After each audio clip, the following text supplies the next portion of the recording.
दोस्तों नमस्कार। कुछ समय पहले कानून मंत्री देश के किरण रिजिजू ने एक बहुत महत्वपूर्ण बात उल्लेख की कि किस तरीके से जुडिशरी में भाई भतीजावाद हावी है। हालांकि उनका मुख्य फोकस हायर जुडिशरी था, उसमें आप सबको पता है कॉलेजियम सिस्टम है और निश्चित रूप से जजों की इच्छा पर निर्भर है कि कौन जज बनेगा, इसलिए भाई भतीजावाद वहाँ संभव भी है और वहाँ पे भाई भतीजावाद होते दिखता भी है तो भी कोई कुछ नहीं कर सकता, क्योंकि वो संविधान का उसी तरीके से व्याख्या की गई है न्यायालयों के द्वारा, जो सर्वोच्च न्यायालय है उसके द्वारा, उसी पे वो चल रहे हैं। लेकिन जहाँ लोअर जुडिशरी की बात करते हैं, जहाँ PCSJ का एक एग्ज़ाम होता है, आप लोगों को मालूम होगा, ये विशेषकर PCSJ के छात्रों के लिए है, आपकी आंखें खोलने के लिए है कि आप लॉ पढ़ते हो लेकिन आपके साथ कितना बड़ा धोखा यहाँ पर किया जा रहा है। बिहार हो चाहे यूपी हो, दोनों की कहानी मैं आपको यहाँ पे बयां करूँगा, किस तरीके से यहाँ पे एक अलग तरह का अंधेरगर्दी, एक अलग तरह का भ्रष्टाचार चल रहा है, भाई भतीजावाद चल रहा है। देखिए PCSJ की वैकेंसी आई थी अंतिम बार 2018 में और ये वैकेंसी थी 612, अच्छी खासी भर्ती थी उस समय। काफ़ी लोग, देखिए आपको पता है LLB जो है, कई लोगों का 30 वर्ष 25 वर्ष के बाद इस तरीके से LLB होता है। अगर वैकेंसी 2018 में आई थी, अगली वैकेंसी अभी तक नहीं आई है, 2022 में आएगी भी नहीं, अब लगता है 2023 में ये वैकेंसी आ सकती है।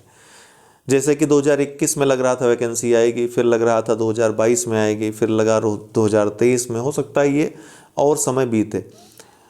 इसका कारण क्या है कि अभी जैसा सुनने में आया है, इसकी पुष्टि मैं नहीं करता हूँ, लेकिन लगभग बहुत सारी जगह से, कमेंट बॉक्स में भी कल किसी ने कमेंट किया था, लॉ से संबंधित स्टूडेंट्स हैं, LLB कर रहे हैं, वो कोर्ट जाते होंगे, न्यायालय जानते होंगे, तो उनको ये चीज़ें सुनने में आती होंगी। उसमें ये है कि कई जजों, उनके रिश्तेदारों के जो बच्चे हैं वो 5 ईयर लॉ करने में व्यस्त हैं, 2018 में जिनका एडमिशन हुआ या 2019 में जिनका एडमिशन हुआ, तो अभी वो 5 ईयर लॉ कंप्लीट नहीं हो पाया है, यंग एज है। वो आकर के कितनी बार भी, मतलब उनको बहुत सारे मौके मिलेंगे, 10-12 साल 15 साल अवसर रहेगा उनको एग्ज़ाम देने का, लेकिन उनके लिए रोकी जा रही है वैकेंसी को। 3-4 वर्षों से वैकेंसी को रोका गया है, इंटेंशनली रोका गया है, किसी न किसी कारणवश जानबूझ करके उसमें कुछ न कुछ मिस्टेक निकाल करके कि इसको सुधारा जाए, इसको सुधारा जाए। जब सब सुधर गया उसके बाद भी वैकेंसी 8 महीने से नहीं आ रही है। सब कुछ होने के बाद मैंने शायद आपको बताया था कि आयोग में नोटिफिकेशन तक छप गया था इसका, उसको रोक दिया बीच में। हाई कोर्ट का इतना हस्तक्षेप है, आप समझ सकते हैं कि इस जुडिशरी के एग्ज़ाम में, जिस परीक्षा में किसी संस्था का, बाह्य संस्था का हस्तक्षेप हो, वो परीक्षा कैसे शुचितापूर्ण ढंग से हो सकती है। हाई कोर्ट RO का एग्ज़ाम जो हुआ, जिस तरह से ज़बरदस्ती हुई उसमें, वो आप सबको मालूम है।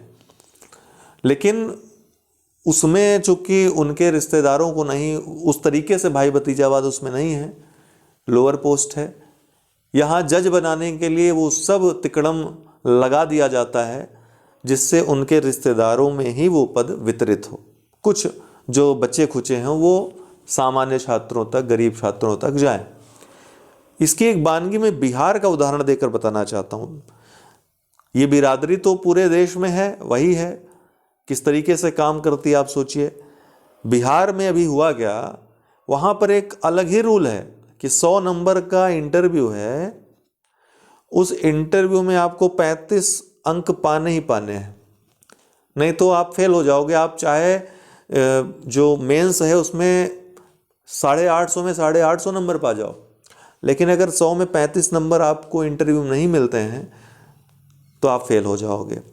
ऐसा करके बहुत सारे छात्रों को इंटरव्यू में फेल कर दिया, ऐसे छात्रों को जो हाईएस्ट मार्क्स पा रहे थे मेंस में। और ऐसा पहली बार नहीं है, इस बार चर्चा का विषय बना है, लेकिन ये पहले भी होता आया है। ये रूल बनाया ही इसीलिए गया है कि लोगों को रोका जा सके फाइनली सेलेक्ट होने से। ऐसे छात्र जिनको इंटरव्यू में बहुत तारीफ करके बाहर भेजा गया, उनको 27-28 नंबर देकर फेल कर दिया इंटरव्यू में। माध्यमिक में मेंस का नंबर आया तो बहुत हाई मार्क्स हैं उसके। ऐसा हर वर्ग है, ऐसा नहीं किसी वर्ग विशेष को यहाँ पर टारगेट किया गया हो, सभी वर्ग के छात्रों के साथ ऐसा हुआ है। एक संस्था से, विशेष संस्था, उसका नाम नहीं लूंगा यहाँ पर मैं, उस संस्था से 50 लोग इंटरव्यू देते हैं, उनमें से 42 का सिलेक्शन हो जाता है फाइनल। तो आप लोग अगर बदलाव चाहते हैं तो आपको इसके खिलाफ लिखना पड़ेगा, इसके खिलाफ आपको आवाज उठानी पड़ेगी, नहीं तो नतमस्तक रहेंगे इस सिस्टम के खिलाफ, भ्रष्ट सिस्टम के खिलाफ। तो यही होगा, इंतजार करते रहेंगे, आपकी एज बीत जाएगी, आप एग्जाम नहीं दे पाओगे। और यही होने वाला है, जैसा जिस प्रक्रिया से ये गुजर रही चीज़ें, ऐसा ही होने वाला है। एकदम शांत है माहौल, कोई मतलब नहीं है। जबकि नोटिफिकेशन जिस एग्ज़ाम का छप गया हो उसको बीच में रोक करके किसी न किसी बहाने से,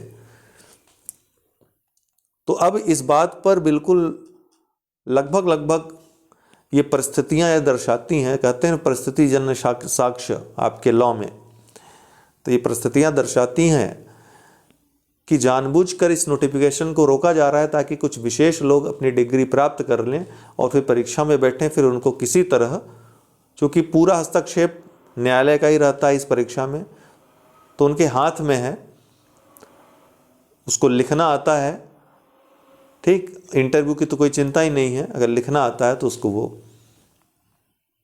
पास करा देंगे, जज बना देंगे।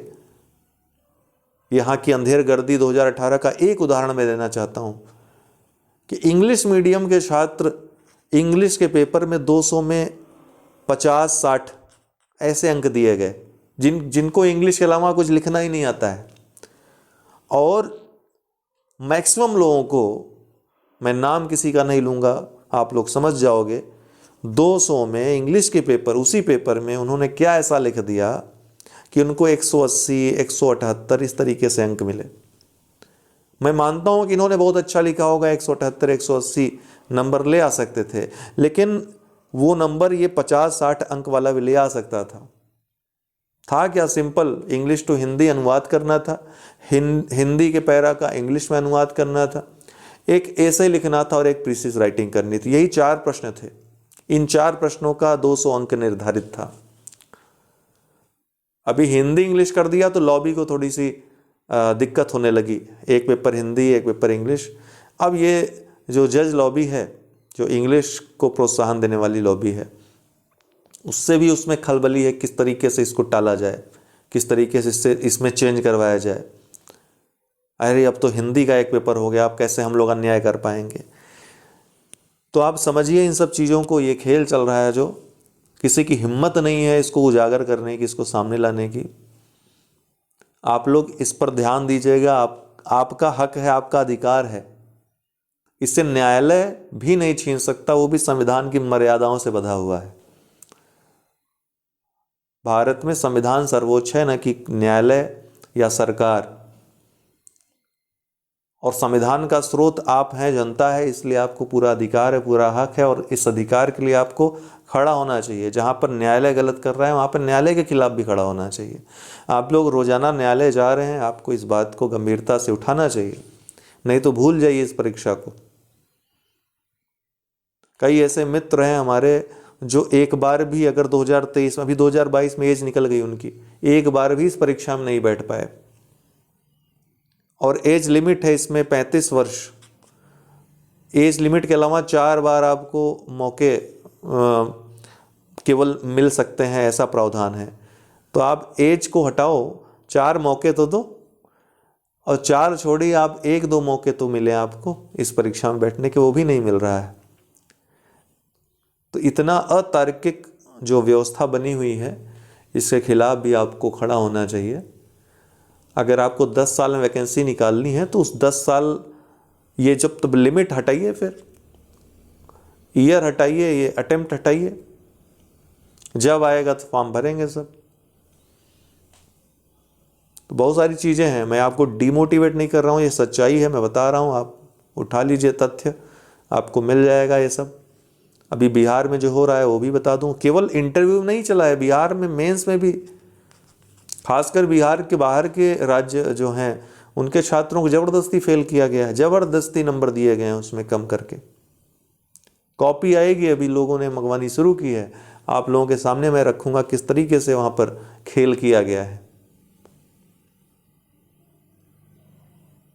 एक बार पुनः कहूँगा, इन परीक्षाओं में न्यायालय का सीधा नियंत्रण रहता है। न्यायालय में अच्छे लोग बैठे हैं, ऐसी बात नहीं है, लेकिन कोई न कोई इन्फ्लुएंस ज़रूर है, किसी न किसी का इन्फ्लुएंस। देखिए, एक भी अगर तालाब में एक भी मछली गंदी हो गई तो पूरी तालाब को बदनाम कर देती है। तो पूरी प्रक्रिया ऐसी ही चल रही है, आप समझ लीजिए। इसको बदलने की ज़रूरत है। मैं लगभग 2 साल से फॉलो कर रहा हूँ PCSJ के एग्ज़ाम को, चाहे बिहार हो, यूपी हो, और ये सब चीज़ें देखी है मैंने। आप लोगों को चाहिए कि कुछ करिए अब मिलजुल करके। थोड़ा सा आपको अपने अधिकारों को जानने, उसके लिए लड़ने की ज़रूरत है, नहीं तो फिर लॉ पढ़ने का कोई मतलब नहीं रह गया। और आप लोग जहाँ भी जो करेंगे उसमें मैं आप लोगों के साथ खड़ा रहूँगा। बहुत बहुत धन्यवाद।